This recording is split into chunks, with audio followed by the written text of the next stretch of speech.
the way, you said that in Florida, the Vanguard will be operational when? So it's being put in this November, December, and first quarter of 2026. We'll be running our own operations, but in probably around March, we'll be running some of our first real missions. I don't think that Deep gets anywhere late, like we do every time here. But I would like you to get late, so in October maybe we can have a live stream connection from the habitats. I don't know if it will be field down there. Hope so. Probably. Okay, so Mission 1. you have, if you want to address that and to agree on that. Delay it till it's convenient for you. Even if it doesn't delay it, for us to have connect the next diving talks with some operation that is, some mission that is getting down there or being down there. Well, and one more thing, I like to think about an underwater habitat. I've never been in an underwater habitat, but I like when you say the grand hall and the grand stairs, so it doesn't look like that squeezed space that we see on movies. It goes further back to the film that you mentioned, the James Cameron Abyss. The Abyss, so, yeah, it's more like that type of, I like that. Yeah, it looks crazy. I think one of the things when you look at the Sentinel system is the idea that we're trying to increase the access for people, not just the access to the ocean, being unconstrained and when you want to dive, but the type of divers that would go in there. That living at depth shouldn't be just the realm for the military and the oil and gas industry, which was, very much a male-dominated industry. That we want, obviously, a diverse group of people that can do that because we want to empower science. Our heart is very much in the science. We understand that there needs to be industry involved to make this, feasible. But our heart is in expanding the access for science into that zone, which we know is 97% of the biodiversity and density, and yet we know less than 20% of it. So Phil's talk was on the whole idea of scientific citizen, rebreather diving, technical diving. And so we want to see that en masse. And that's a really important thing to our founder. And our founder has given this incredible opportunity in which to make that happen. It's impossible to watch Phil talking about something and not. I was smiling the whole time. I don't know if you noticed, but I was looking at you in the presentation. I was really, really smiling because it's impossible to listen to you or to watch a presentation and not to feel, this is really, really incredible. I was just wondering, of course, I'm sure that someone asked you this question hundreds of times, but I would like to twist it a little to the tipping point in your life. Do you remember the moment in your life that all those opportunities that now you've allowed you to achieve incredible achievements, sorry for the redundancy, but do you remember the tipping moment in your life that made it all come true? I think it really was the first open water dive because, as I said on Friday, I never really set out to be a diver. I was a caver, and I wanted to join the British cave diving group, which is quite a select team. You have to be a dry caver with a lot of experience, but they want you to have a basic open water certification before they'll train you to dive in British sumps. So back then, there wasn't even the internet really, so I went to the newsagents, bought a magazine, diver, went to the back pages with the adverts, schools, nearest one to me. Hello, I want to learn to dive, sure. And I went down, and it's like Kirk said the other day, it was 5 days of hour-and-a-half long pool sessions, so you really learned. And then we went out to sea and did the first dive. And I descended down, sat there floating like an astronaut, watching fish swim past me in their own environment. It was like, I want to do this. And so I've been very lucky, very fortunate, but after 35 years, not once have I lost that magic of that first dive. And the best example is the trip you arranged for us last week. I went back to a single tank of air, a wetsuit, and a BCD. I haven't dived like that for 20 years. You must have felt naked. It was weird. It was just so weird. And the first dive, we went out on the boat, dropped off. We went to this cave on the Goat Island on Terceira. Dropped down, you could see the bottom, crystal clear water. It was just as magical as that first dive, and the next one will be just as magical. There's always something to see.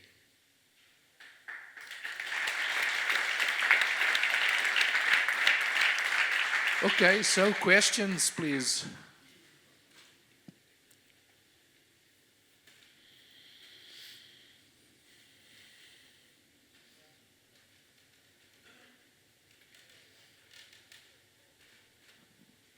Hi, good morning. I Morning. have a question for Phil. Later, when I send in my CV, it has to be PDF or Word. Word's good. No, But- I wanna ask about Before you go on, anyone in the room, do exactly that, because you've seen from Kirk's presentation, our founder has a 200-year vision for where deep are heading. And the crazy system of multiple habitats linked together, that is the future. And in engineering, physics, and physiology-wise, it's all possible. Yeah. So anyone who sat there with a dream, like the little kid, as Guy said the other day, that wants to dream big and never grow up like Peter Pan, send the CV in, because it will go to the right department, it will sit there. I'd say also imagine in the future that we have a number of partners and clients who have purchased and or lease financed, cooperative lease financed habitats to institutions together for 5 years. And everything is open. So the idea that they could purchase a habitat and we could train their divers and they could do it independently, or they might lease a habitat and we have to supply the divers. So one of the ideas and visions is that having this roster of people that we could call up and say, there's a 6-month contract in Tahiti for a Vanguard habitat, you'll be stored at 40 meters, but you're gonna do excursion dives to 100 meters for the next 6 months. Who wants to, who's available? Anton's already got his hands up, right? So you come and you do the training with us and you get on that list such that we have that list. So, it's one thing for a scientist to say, I want to do this, but sometimes they need the meat puppets in which to, the meat ROVs in which to go do that. And that's that idea.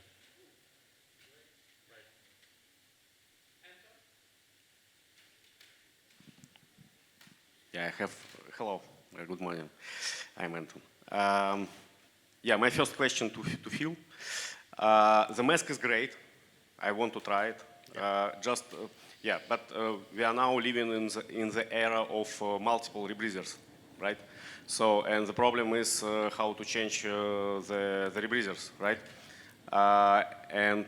It's clear how to do it. The mask is very nice. I would like to test it if it's possible.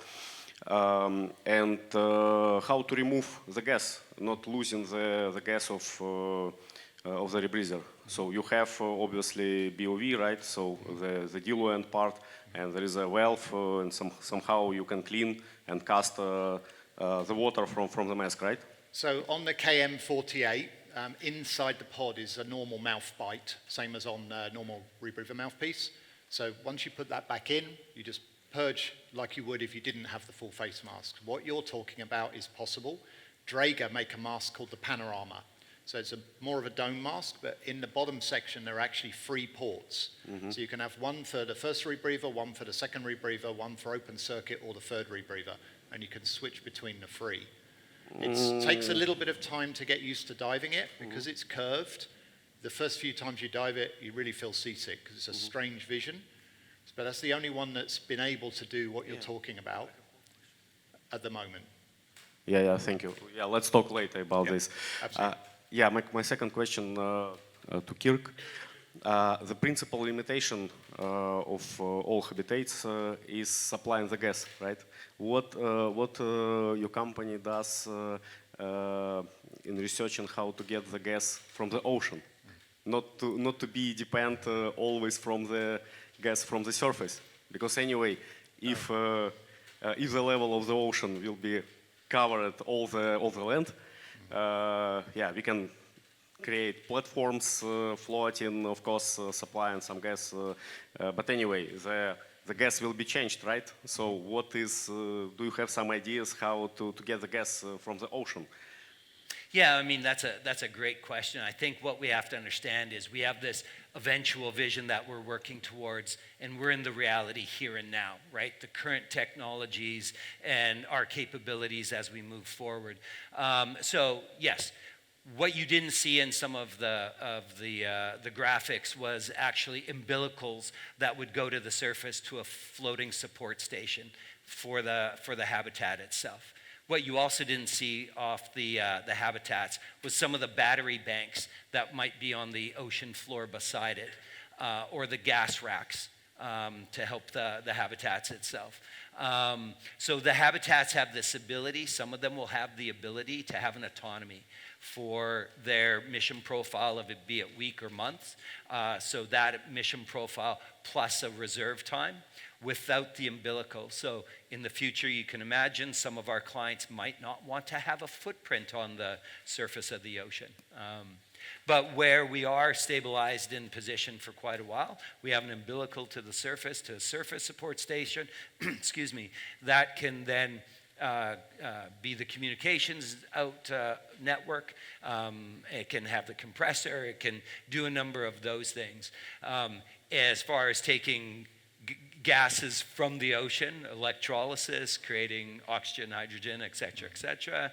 I mean, as some navies with nuclear capability can do, you're talking about significant power. We are pretty much standard in the types of power that we are using. I mean, as the future moves forward and more capabilities of probably hydrogen fuel cells, maybe small reactor compacts and things like that. I mean, that's into the future. So everything's on the table to help us with our vision. And we're probably never going to see another Vanguard.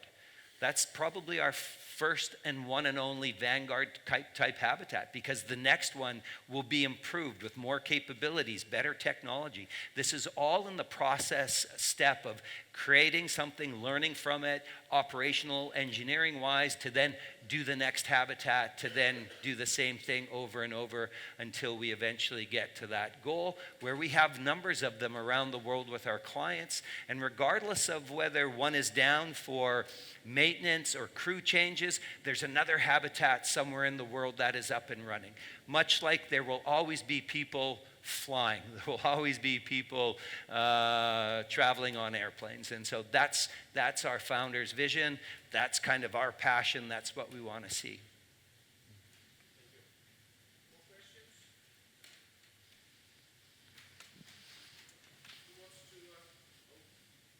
So this is a question for Kirk. In 10 years' time, at Diving Talks 15, which do you think will have had a bigger impact on inspiring the next generation of divers, Deep or Avatar? Oh, in other words, which is your favorite child? Yeah, no, good question. I think they actually kind of go hand in hand. I think Avatar has the ability to open up people, the mass market, to the underwater world. It's a fictional world, right? It happens in our reality in the future on another planet. But the thing that's interesting from James Cameron's vision was he wanted to see, as I explained before, the real physics, and his heart was in conservation. And if you also look at the story of Avatar, it's about indigenous populations. And that resonates with the youth today. Certainly it does for Kyla and her peers. And so I think that, coupled with what you see in the water, then brings that generation back to what is actually happening. We're not normal, right? We're breaking the mold on, 60s through 80s. It's all been kind of the same. We are currently all diving the same types of equipment, just different colors, rebreathers, and what Phil is doing. I mean, that's the biggest innovation. So talking about, habitats is one thing, but there's all this ancillary equipment that needs to come along with that. And Phil, maybe you can talk more to some of the other stuff other than just the habitat, like full face mask and the rebreather itself. Yeah, so basically the question from Andre and the hint earlier, at the moment there's not a rebreather that can do what we need it to do. So there are commercial bailout rebreathers used in oil and gas. They're big, they're like a fridge. There's one called the Cobra. its prime purpose is to enable a commercial diver to get back to the bell if the umbilical severs. So if you've seen the movie Last Breath, where the umbilical severs and he becomes unconscious, he's on scuba. Now, if he'd been on a Cobra, he'd have had 45 minutes, even at those sort of depths. There would have been other problems, but the idea is you've got more time to get back to the bell, but that's the only place you're going. You're never going to ascend. So to dive from the habitat, Andre's question about gas from the ocean, if you were to dive from the habitat on normal standard surface supplied gas, it wouldn't come from the surface, it would come from the habitat. But a normal helmet dive, you breathe in from the umbilical, you breathe out to ocean. It's an open circuit system. How they get around that in oil and gas is they use a reclaim system. So there are two hoses. The diver breathes in from the umbilical, out into the umbilical, it goes back to the bell, it goes all the way to the surface. A machine on the surface, on the vessel or the rig, takes out the CO2, replenishes the oxygen, sends it all the way back down. So it's a giant rebreather from ship to bell to diver. Right? You can't use that in shallow water, it needs a pressure differential to work. It's really expensive and it's a bit finicky. So the logical way to dive from a habitat is with a rebreather. Problems with rebreather, they're electronically controlled, the ones we want to use. Helium gets into electronics, mostly the timing chips. So we're working, as Kirk said, with JJ. JJ is a shear water driven system, so we're working with the whole platform to make a system where that helium ingress to the electronics won't kill the electronics. On top of that, as was mentioned, how do we calibrate our CCRs? We press a button and it floods itself with oxygen. That's not going to be a good thing at 100 meters.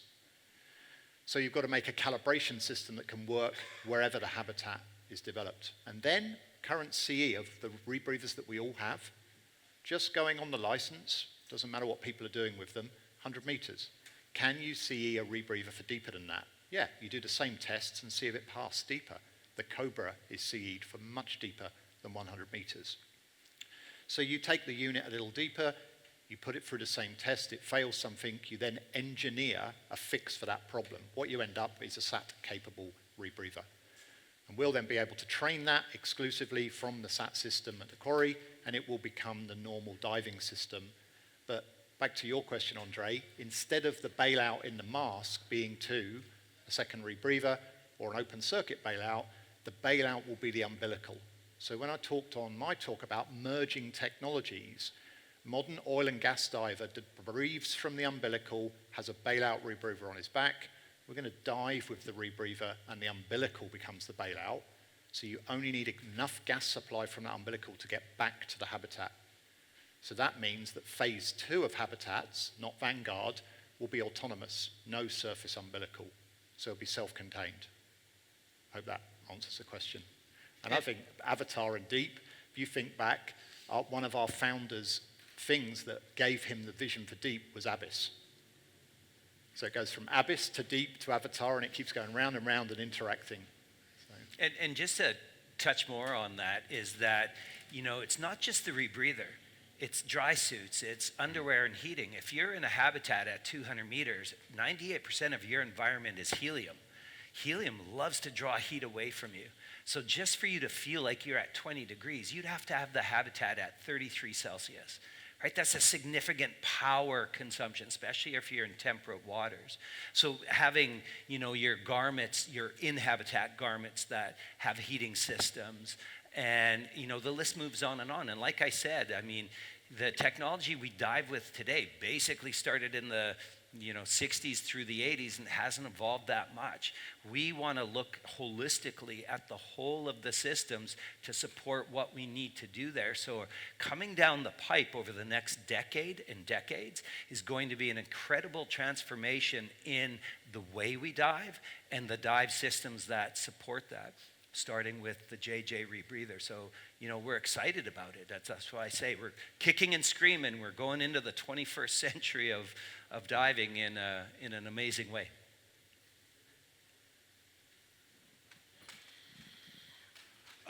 Two questions for you, Kirk. One, do you see any advantages to using technical freediving in Deep's visions?